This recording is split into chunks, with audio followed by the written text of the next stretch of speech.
Les robots humanoïdes ont le potentiel de transformer de nombreux secteurs. J'aurais une question. Ça serait quoi les dangers face à l'isolation par rapport à ces futures technologies? Ces lunettes-là pourraient nous pousser à nous isoler? Si, c'est un risque réel. Ok, chat, aujourd'hui on va faire un podcast pour ma chaîne YouTube. Je vais faire mon intro. J'aurais juste besoin que tu attendes mon autorisation pour commencer à parler. Bien sûr, je vais attendre ton signal. Prêt quand tu l'es. Bonjour, j'espère que vous portez bien.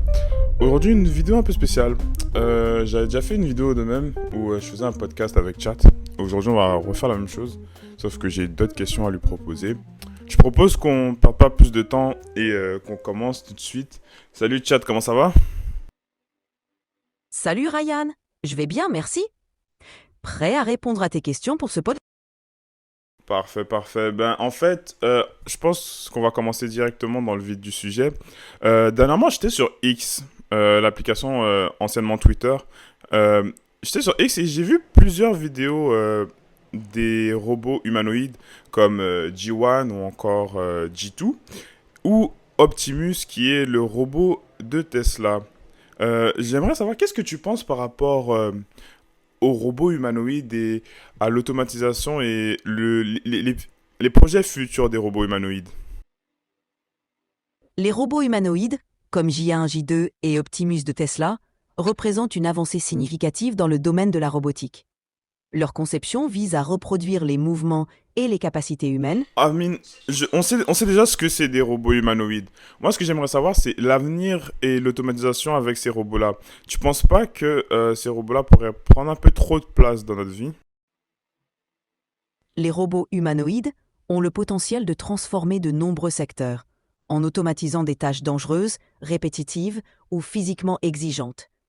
Leur présence pourrait libérer du temps pour des activités plus créatives ou complexes. Cependant, il est important de trouver un équilibre pour éviter une dépendance excessive et de veiller à ce que l'éthique et la... Personnellement, je trouve que les humains, on est des êtres paresseux. Et on prend très rapidement des habitudes, regarde les téléphones ou encore ce genre de technologie, la machine à laver, etc.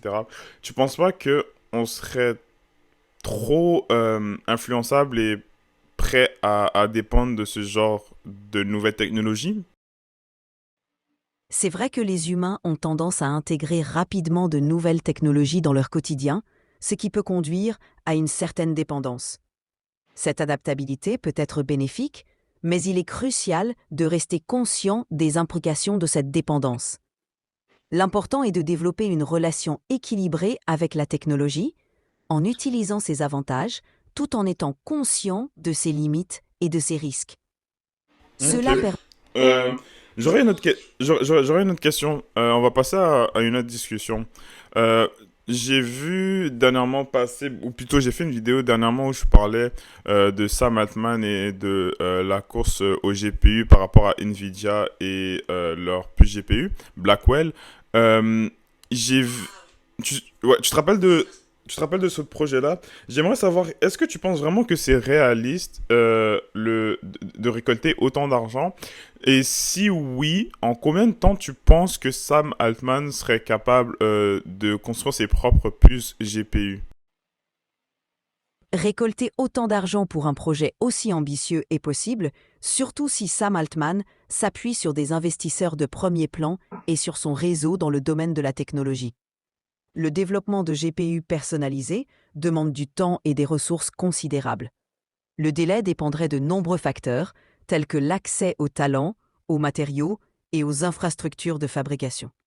Si Et en restant réaliste, est-ce que tu penses que ça serait un projet qui pourrait être accompli rapidement? Parce que Sam Altman veut faire ses propres puces GPU pour pouvoir construire l'AGI. construire des GPU personnalisés pour le développement de l'AGI est un projet complexe qui nécessiterait probablement plusieurs années de recherche, de développement et d'investissement. Bien que Sam Altman soit un entrepreneur expérimenté, réaliser ce projet rapidement serait un défi majeur. Ok, Il faut... j'ai une autre question pour toi, chat. Euh, On voit beaucoup. J'ai vu dernièrement Meta avec leurs lunettes de réalité augmentée, ou encore le Apple Vision Pro, etc., etc. J'aurais une question. Ça serait quoi les dangers face à l'isolation par rapport à ces futures technologies? Parce que, comme je le disais précédemment, on est des êtres qui s'habituent très facilement aux nouvelles technologies. Tu ne penses pas que les lunettes de réalité virtuelle ou de réalité augmentée pourraient pousser les êtres humains à s'isoler?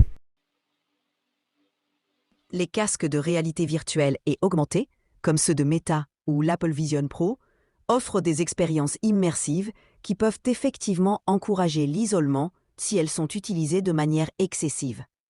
L'isolement social est un risque, surtout si ces technologies remplacent les interactions humaines réelles. Pour éviter cela, il est important de promouvoir un usage équilibré en intégrant ces outils dans nos vies sans pour autant négliger les relations sociales traditionnelles. Et tu penses pas sérieusement que ces lunettes-là pourraient nous pousser à nous isoler? Si, c'est un risque réel. Les lunettes de réalité virtuelle et augmentée, en offrant des expériences immersives, peuvent potentiellement encourager un retrait de la vie sociale réelle. L'attrait de monde virtuel peut conduire à une diminution des interactions physiques. C'est pourquoi il est crucial de promouvoir un usage modéré et conscient de ces technologies pour éviter l'isolement social. Ok, Chad. C'est quoi que tu penses de l'avenir de l'IA, AGI, les robotiques euh, et comme je te disais, les casques de réalité augmentée? Est-ce que tu penses que tout ça arrive un peu trop vite dans notre société? L'IA, l'AGI, la robotique et la réalité augmentée progressent à un rythme rapide, ce qui peut sembler parfois difficile à suivre. Cette accélération peut entraîner des défis, notamment en matière d'adaptation sociale, de régulation et d'éthique. Cependant, ces avancées offrent également des opportunités incroyables pour améliorer notre qualité de vie. Ok. L'un Est-ce que est-ce que tu penses qu'avec toutes ces nouvelles technologies, une agence d'automatisation, ou plutôt les agences d'automatisation ont une place dans notre société en sachant que toutes les grandes entreprises prennent un peu le monopole de l'IA? D'accord, je poursuis. Les agences d'automatisation ont un rôle crucial dans notre société. Mais ce que je voulais dire par là, c'est que le fait que toutes les grandes entreprises prennent un peu le monopole de l'IA, est-ce que tu penses que les petites agences d'automatisation ont réellement une place dans la société? Je vois ce que tu veux dire. Oui, même si les grandes entreprises dominent le secteur de l'IA, les petites agences d'automatisation ont toujours leur place. Elles peuvent offrir des solutions personnalisées, un service client de proximité et s'adapter plus rapidement aux besoins spécifiques des petites et moyennes entreprises. Elles ont la flexibilité et l'agilité nécessaires pour innover et répondre aux besoins de niches spécifiques. Vous avez compris, donc si jamais tu as une entreprise et que tu aimerais automatiser tes tâches répétitives, je laisse un formulaire en bio. Comment on dit ça?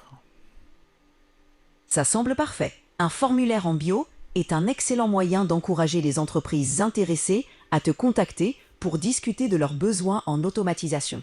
Enfin bref, c'était un petit podcast juste pour voir encore les questions que je pourrais poser à Chat et les réponses que Chat pourrait me donner.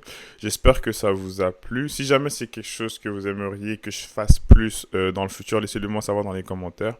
Sur ce, je vous dis hustle, grind, travail, travail, travail. Et je te promets qu'un jour ça finira par payer. Super Peace. conclusion. C'était top de faire ce podcast avec toi.